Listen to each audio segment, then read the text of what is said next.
podcast where the food processing team takes you behind the scenes of the food and beverage industry. I am your host, Erin Hallstrom. This week, I sat down with Editor-in-Chief Dave Fusaro and Senior Editor Pan Demetrakakes to talk about our biggest story each year, the Food Processing Top 100. Listen in as we talk about this year's list, including our discussion of the how, the who, and the why of the biggest food companies in the U.S. and Canada. We also get an update on how food and beverage companies are handling the coronavirus pandemic at their facilities and whether or not comfort food will be around for the long haul. Dave, we just released the 45th annual list of the top food and beverage companies. Can you give us a 30,000-foot view of how things look for food right now? Sure. But first, let me explain where these figures come from, because they are unique to food processing and our thought process here. We rank these companies by U.S. value-added, consumer-ready, not necessarily branded, but consumer-ready food and beverage products that were produced in U.S. and Canadian manufacturing plants.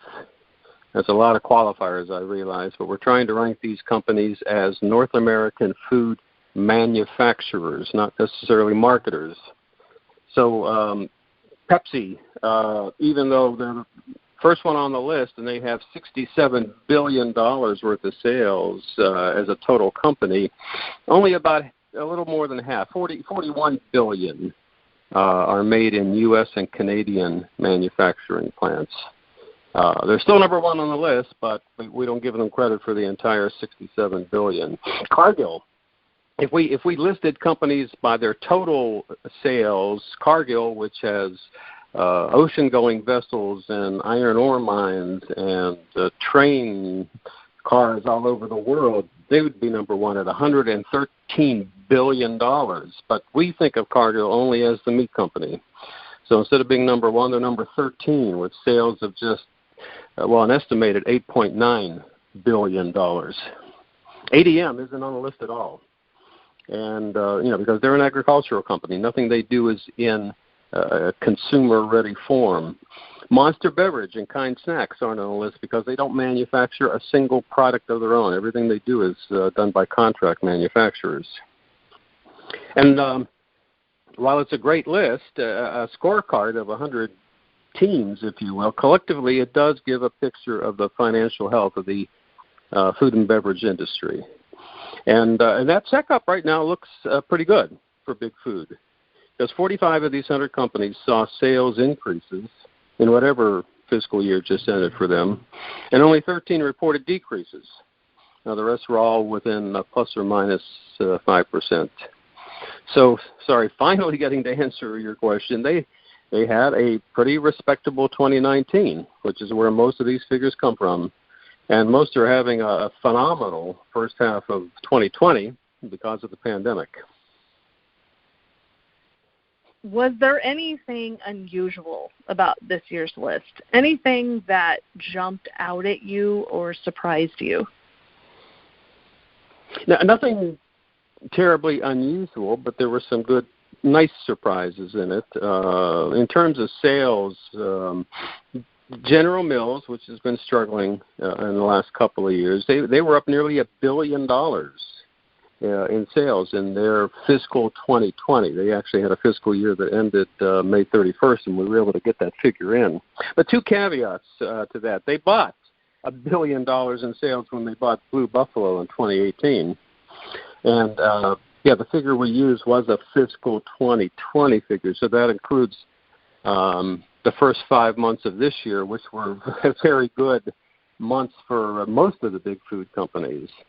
ConAgra went through several years of planned shrinkage as they divested businesses that were underperforming or just didn't fit the new strategy. But they made a huge 2018 acquisition too, Pinnacle Foods. So with a full year of Pinnacle under its belt, ConAgra's sales were up $1.5 billion, 16% up. Now, Anheuser-Busch didn't increase its North American sales any, but parent AB InBev, their profits doubled from $4.4 billion in 2018 to $9.2 billion in 2019. Some other profit stories were interesting. Kraft Heinz turned around that $10 billion loss in 2018 to nearly $2 billion in profit in 2019, although that 2018 loss was mostly due to financial things, write-downs of some of the value of the brands. Brazilian meat company, JBS, for years has been struggling to make profits because of so many acquisitions, but it went from only $79 million in profits in 2018 to $1.5 billion in 2019.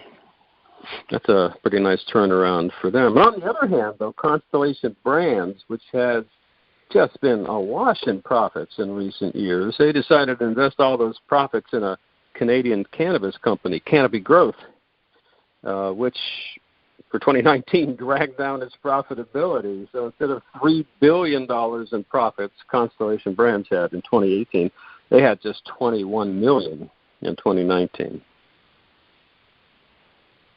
I know that when getting this ready for all of the online stuff that we do with the list, that we had a few companies fall off, which obviously lent some room to adding a few on to the list. What should we know about these newcomers to the top 100? Yeah, we companies come and go every year, and this year, we lost a few. Dean Foods, which had filed for bankruptcy, they're off the list. They're now part of most of it is part of Dairy Farmers of America. Keystone Foods, which is now a part of Tyson, and Cott Corporation, another one that dropped off the list. They divested almost all of their packaged beverage business, and now essentially a water delivery company. So those are three names that disappeared from the list this year, and we replaced them with companies that should have been on the list all along, but they're private, very, very quietly privately held companies. Wonderful Company, the maker of the pistachios and the cuties and some more value-added Fiji water, for instance. Ocean Spray, I never realized they had $1 billion in value-added snacks and beverages, not just commodity cranberries. And Mount Air Farms, one of those, there are many of these privately held poultry companies that, they're $2 billion and just we never had them on our radar before. Yeah, it was definitely an interesting list this year for sure. I know we've worked in tandem on this for over a decade, and it's always interesting to see how the list evolves. For those listening in their favorite podcast app, we will have links in the show notes about where you can find the list itself, and you can read more of the analysis. Kind of want to switch gears a little bit and go into how, last month on this podcast, we were talking about how the pandemic was impacting labor in food and beverage. So, Pan, can you give us an update on where things are 1 month later? Well, from where I'm sitting, things are still tense, and they're going to stay that way for the foreseeable future, especially in the meat and poultry sector. There currently is a lawsuit by the United Food and Commercial Workers Union, which is the largest union that represents meatpacking workers, to overturn a USDA waiver that allowed faster speeds in poultry plants during the crisis. And also legislation has been introduced by Democratic senators and representatives that would roll back waivers on line speeds that the USDA has granted over the years to pork and other meat and poultry processing plants. So line speeds is the big issue here. It has been for a long time, for many years before the pandemic, but the pandemic has just brought the situation into sharper relief. And the situation is very tense, and it's going to stay that way as long as workers have legitimate fears for their health and even their lives in coming to work. And so basically that's going to stay there until the pandemic goes away or is brought under control. That's not a very rosy assessment, but I can't think of any other way to say it. It definitely brings up something interesting. What considerations should companies be making for the longer term as it relates to how their plants are designed or set up? Well, that's the $64,000 question, or should I say the $64 million question. I don't know, and I'm not sure that anybody really does. 45 minutes before we started doing this podcast, I put up a news item about how Schwan's, the frozen pizza company that makes Red Baron and Tony's and other big frozen pizza brands, they are massively expanding their plant in Salina, Kansas, which at 550,000 square feet is already the biggest frozen pizza plant in the world. Now, in their release announcing this, they said that the plan will include, quote, investments in technology and protocols designed to minimize risks during pandemic situations. Now, I would dearly love to know exactly what that means and what they have in mind, because it's becoming increasingly clear that keeping people distant, social distancing, is one of the only truly effective ways to suppress the pandemic, but that's precisely what is difficult or impossible in most food plants as they're currently constructed. As I think I said in the last podcast, plants are designed in terms of microbial safety to keep the food from being contaminated. Nobody ever thought that they would be in a situation where the workers have to be protected from contaminating each other. Now, for future plans, it really depends on how much danger you think there is of a new pandemic coming along in the next 10 or 15 or 20 years or beyond. And it's a very cruel dilemma, because if you decide to go full safety and institute social distancing for your workers on a permanent basis, that is going to add tremendously to the cost of the plant. Other strategies to enable social distancing, such as line slowdowns, speed slowdowns, and automation, will also be expensive. And so the person who's planning the new plant has to predict, do I want to sink all of these costs into my plant to be prepared for the next pandemic? What happens if the next pandemic doesn't materialize? Well, then I've sunk all of these costs into my plant, and I've put myself at a competitive disadvantage.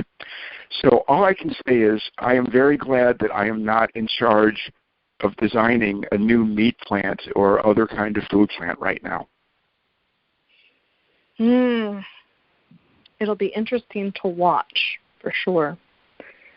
So we're 5 months deep into the pandemic, and we've seen and heard the toll COVID-19 has taken on the labor market for food facilities. But what about the supply chain? What has to be done to straighten out for the long term the kinds of kinks in the supply chain we've seen during the pandemic?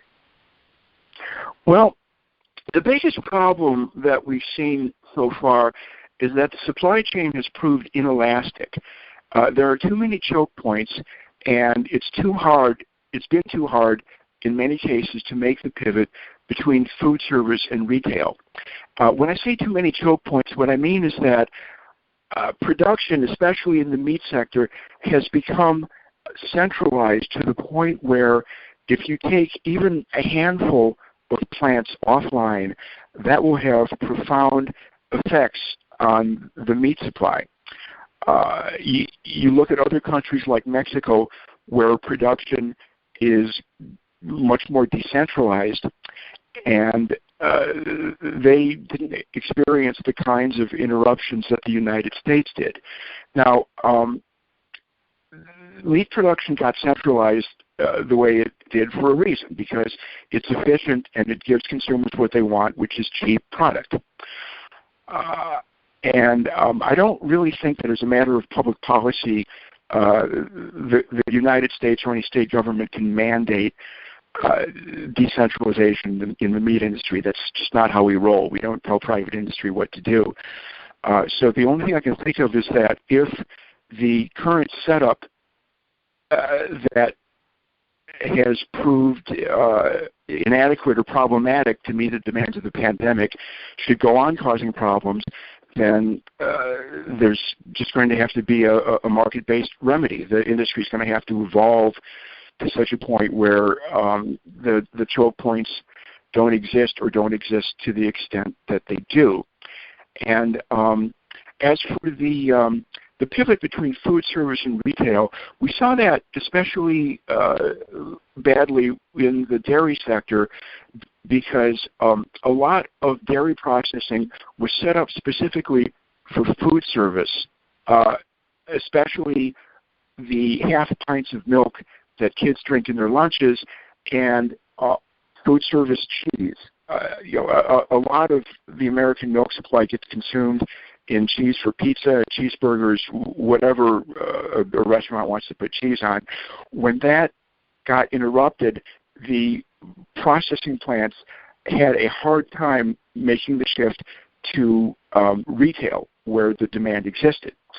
So in future, the only thing I can think of is the industry will probably want to look at building greater flexibility into the system, perhaps through packaging automation. And also, the government ought to think about what it can do from a regulatory standpoint to make these kinds of pivots easier, to enable packaging maybe to switch between food service and retail with not quite so many labeling and other requirements. And so, yeah, the supply chain is going to be a major issue, and I think that it's going to work itself out according to market forces, and hopefully with some intelligent guidance on the part of the government. Okay. Well, speaking of pivots, let's do a soft pivot into products and product availability. What consumption trends have you noticed in the last few months that are starting to take shape?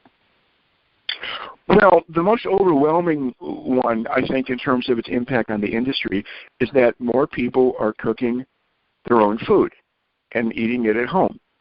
And that is directly accounts, in my opinion, for the surge that we've seen in retail sales, simply because going out to restaurants is a reduced option. And so obviously this affects companies directly in terms of what they make. Do they make grocery, food service, or convenience store products?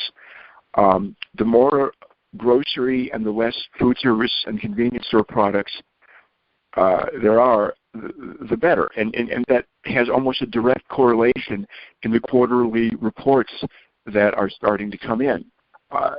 There just is almost a direct correlation between the presence that a company has in retail and food service respectively, and its performance in the last quarter. Now, the other trend that we've seen is related to the first one, and that's an increase in comfort foods. For a long time, consumers, or so the conventional wisdom went, were striving to eat healthier and were abandoning the so-called comfort foods of their youth in many cases that were high in sugar, salt, fat, whatever. However, they seem to be turning back to them. To give just one statistic, Eggo waffles, the frozen waffles from Kellogg, in the second quarter, sales were up 26% over the same quarter for last year. So I have one last final question for you, based on what you just told us. Do you think those trends will stick around for the long haul? I have to believe that the cooking at home trend probably will. I mean, I don't think that once this all goes away, may that blessed day arrive soon, I don't think that once this goes away, that people will cook at home maybe quite as much as they are now. However, once you develop the knack, you never really lose it.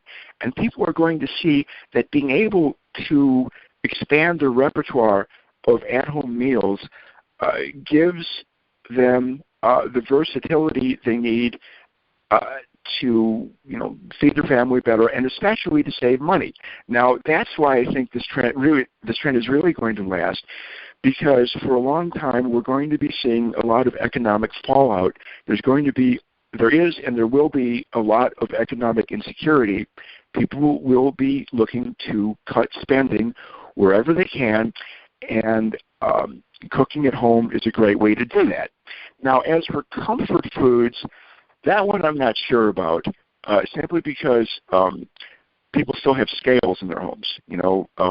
They're going to, there's already jokes about the COVID-19, meaning the 19-pound weight gain. So I think I'm purely speculating here, but I think it's possible that people might decide that their waistlines need a break, and so they would ease up on the comfort foods. But as I said, that's pretty much just a guess on my part. Yeah, it seems like these last 4 months of the year seem like they're going to be anyone's guess entirely. So with that said, that about does it for my questions. I did want to ask, before we sign off for this episode, is there any upcoming projects that either of you would like to plug? Oh, I do.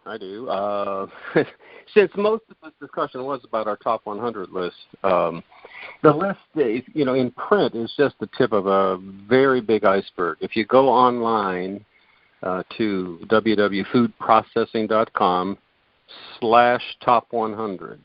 That's foodprocessing.com/top100.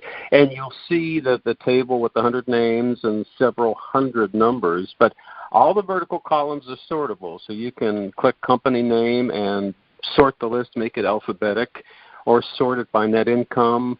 Or even better, if you click on any company name, you'll get a company profile.